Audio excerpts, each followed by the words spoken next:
ನಮಸ್ತೆ ಎಲ್ಲರಿಗೂ. ಇದು 2 ದಿನದ ವ್ಲಾಗ್ ಆಗಿರುತ್ತೆ. ಶನಿವಾರ ಸಂಜೆ ಮಾಡಿರೋ ವಿಡಿಯೋ ಇದು. ಶನಿವಾರ ಅಮ್ಮನ ಮನೆಗೆಲ್ಲ ಓಡ್ತಿದ್ವಿ. ನನ್ನ ಮಗಳು ಡ್ಯಾನ್ಸ್ ನೋಡಿ ಅವಳಿಗೆ ಭರತನಾಟ್ಯ ಹುಚ್ಚು. ಅವಳಿಗೆ ಡ್ಯಾನ್ಸ್ ಮಾಡ್ತಾ ನಿಂತಿದ್ದಾಳೆ. ಶನಿವಾರ ಸಂಜೆ ಎಲ್ಲ ಕೆಲಸ ಎಲ್ಲ ಮುಗಿಸಿ ಎಲ್ಲ ಕ್ಲೀನ್ ಮಾಡಿಬಿಟ್ಟು ಬಟ್ಟೆ ಹಾಕ್ಬೇಕಿತ್ತು. ಬಟ್ಟೆ ಎಲ್ಲ ಒಗೆಯೋಕ್ಕಾಗಲಿಲ್ಲ. ಸರಿ ಲೈಟ್ ಹಾಕ್ಬಿಟ್ಟು ನನ್ನ ಮೈದ ಬರ್ತಾರಲ್ವ ಮನೆಗೆ, ಸರಿ ಎಲ್ಲ ಲೈಟೆಲ್ಲ ಅವರೇ ಆಫ್ ಮಾಡ್ಕೋತಾರೆ ಅಂತ ಹೇಳ್ಬಿಟ್ಟು ಅಮ್ಮನ ಮನೆಗೆ ಹೋದ್ವಿ. ನನ್ನ ಮಗಳು ನೋಡಿ ಹೋಗಿ ಫಸ್ಟ್ ನಾನು ಹೋಗ್ತೀನಿ ಅಂತ ಹೇಳಿ ಅವಳು ಫಸ್ಟ್ ಹೋಗಿ ಬಾಗಿಲು ಬಡಿತಾ ಇದ್ದಾಳೆ. ಆಮೇಲೆ ಅಮ್ಮ ಬಂದು ತೆಗೆದ್ರು. ಆಮೇಲೆ ಕಾಫಿ ಮಾಡಿಕೊಟ್ರು. ಹೋದ ತಕ್ಷಣವೇ ಕುಡಿದ್ಬಿಟ್ಟು ನಾನು ನನ್ನ ಮಗಳು ಇಬ್ಬರು ಮಲ್ಕೊಂಡು ಟಿ ವಿ ನೋಡ್ತಿದ್ವಿ. ನನ್ನ ಮಗ ಮಾತ್ರ ಅಮ್ಮನ ಮನೆ ಹತ್ರ ಹೋಗ್ಬಿಟ್ರೆ ಅವನು ಒಳಗಡೆ ಇರೋದೇ ಇಲ್ಲ, ಕೆಳಗಡೆ ಓನರ್ ಮನೇಲೆ ಆಟ ಆಡ್ಕೊಂಡಿರ್ತಾನೆ. ಬರೋದೇ ಇಲ್ಲ, ಆಲ್ಮೋಸ್ಟು ಮೇಲ್ಗಡೆ ಎಲ್ಲ ಬರೋದೇ ಇಲ್ಲ. ಅವನು ಯಾವಾಗಲೂ ಜಾಸ್ತಿ ಕೆಳಗಡೆನೇ ಇರ್ತಾನೆ. ನನ್ನ ಮಗಳು ಜಾಸ್ತಿ ಆಲ್ಮೋಸ್ಟ್ ಕೆಳಗಡೆ ಹೋಗಲ್ಲ, ಹೋಗ್ತಾಳೆ ಜಾಸ್ತಿ ಹೋಗಲ್ಲ. ಆಮೇಲೆ ಎಲ್ಲ ಊಟ ಗೀಟ ಎಲ್ಲ ಮಾಡಿಕೊಂಡು ನೈಟು ಮಲ್ಕೊಬಿಟ್ವಿ. ಇದು ಭಾನುವಾರ ಬೆಳಗಿನ ವೀಡಿಯೋ. ಅಮ್ಮ ಟಿಫನ್ಗೆ ರೊಟ್ಟಿ ಮಾಡಿದರು. ಅಕ್ಕಿ ರೊಟ್ಟಿ ತಿಂದು ತುಂಬ ದಿನ ಆಗಿತ್ತು. ಸರಿ ಮಾಡಮ್ಮ ಅಂತ ಹೇಳಿದೆ. ಅಕ್ಕಿ ರೊಟ್ಟಿ ಮಾಡಿದ್ರು. ಅಕ್ಕಿ ರೊಟ್ಟಿಗೆ ಇದು ಪಲ್ಯ ಹೀರೆಕಾಯಿ ಸಬ್ಜಿ ಥರ ಮಾಡಿದರು.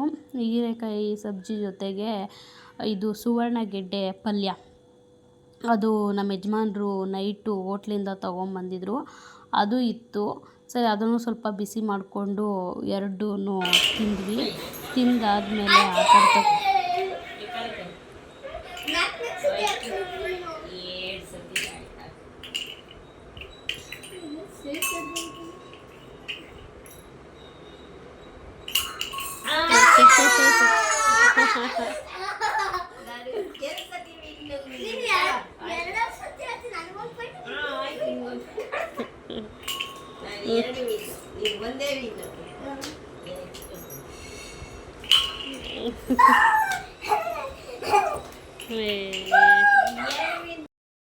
ಟಿಫನ್ ಎಲ್ಲ ತಿಂದಾದ್ಮೇಲೆ ಅಜ್ಜಿ ಮೊಮ್ಮಗ ಇಬ್ಬರೂ ಆಟ ಆಡ್ಕೊಂಡು ಕೂತಿದ್ರು.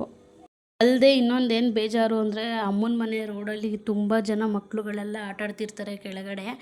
ಬಟ್ ಇವಾಗ ರಜೆ ಇರೋದ್ರಿಂದ ಯಾರೂ ಮಕ್ಕಳುಗಳು ಕೂಡ ಅಷ್ಟು ಇರಲಿಲ್ಲ. ಅದಕ್ಕೆ ಅಜ್ಜಿ ಜೊತೆಲೆ ಆಟ ಆಡ್ಕೊಂಡು ಕೂತಿದ್ರು. ಆಮೇಲೆ ನೆಕ್ಸ್ಟು ಅಮ್ಮ ನಾನು ಏನೋ ಮಾತಾಡ್ತಾ ಕೂತಿದ್ವಿ.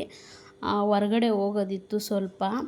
ತುಂಬ ದಿನಗಳ ಆಸೆ, ನನ್ನ ಮಗಳ ಆಸೆ, ನನ್ನ ಆಸೆ ಅಂದರೂ ತಪ್ಪಾಗಲ್ಲ. ನನ್ನ ಆಸೆ ಅನ್ನೋದಕ್ಕಿಂತ ನನ್ನ ಮಗಳು ಆಸೆ, ಅದನ್ನು ನೆರವೇರಿಸೋ ಟೈಮು ಈಗ ಬಂದೈತೆ ಅಂದರೂ ತಪ್ಪಾಗೋದಿಲ್ಲ. ಅದು ಯಾವಾಗ ಕಾಲ ಕೊಡಬೇಕು ಆವಾಗಲೇ ಕಾಲ ಕೂಡ ಬರಬೇಕು. ಸರಿ ಅದಕ್ಕೆ ಒಂದೆರಡು ಕೆಲಸ ಇತ್ತು, ಎಲ್ಲ ಮುಗಿಸ್ಕೊಂಬರೋಣ ಅಂತ ಹೋಗಿದ್ವಿ. ಸ್ವಲ್ಪ ನನಗೆ ಪುಟಾಣಿದೊಂದು ಮಡಕೆ ಬೇಕಿತ್ತು, ಅದು ಸಿಗಲಿಲ್ಲ, ಎಲ್ಲ ಕ್ಲೋಸ್ ಆಗಿಬಿಟ್ಟಿತ್ತು. ಬಿಸಿಲು ಬೇರೆ ಇತ್ತಲ್ಲ, ಅವರು ಇಟ್ಟೇ ಇರಲಿಲ್ಲ ಅಲ್ಲಿ. ಆಮೇಲೆ ಅಲ್ಲಿ ರೋಡಲ್ಲೇ ಪಾನಕ ಮಜ್ಜಿಗೆ ಎಲ್ಲ ಕೊಡ್ತಿದ್ರು. ಬಿಸಿಲಿಗೆ ಎಲ್ಲ ಕುಡ್ಕೊಂಡು ಮತ್ತು ಬರ್ತಾ ಹಂಗೆ ಚಿಕನ್ ತೊಗೊಂಬಂದ್ವಿ. ಅಮ್ಮ ಚಿಕನ್ ಸಾಂಬಾರು ಮಾಡಿ ಅನ್ನ ಮುದ್ದೆ ಮಾಡಿದರು. ಊಟ ಮಾಡಿದ್ವಿ. ನಾನು ಜಾಸ್ತಿ ವೀಡಿಯೋ ಮಾಡ್ಕೊಂಡಿಲ್ಲ. ಇದು ಇವತ್ತಿನ ವೀಡಿಯೋ ಆಗಿತ್ತು. ಮತ್ತು ನಾಳೆ ವೀಡಿಯೋದಲ್ಲಿ ಭೇಟಿ ಆಗೋಣ. Thank you for watching.